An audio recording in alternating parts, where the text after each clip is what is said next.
Here's the LAVFIN PICO development kit, and I'm using a PICO 2 in it. Let me set this down for a moment so I can power it on. One moment. There we go. So this is a little thing I've custom developed to work with this board, just so you can see it in action. You can see it can swap colors, handle gradients, deal audio,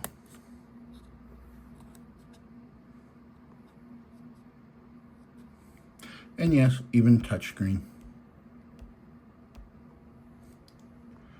There you go. So this is a perfect little board for getting started with microcontroller development. As you can see, it has GPIO on it, the pin diagram, so you know what you're doing with it.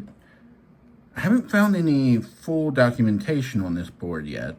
It looks to be a brand new product from them, so it's not on their website yet.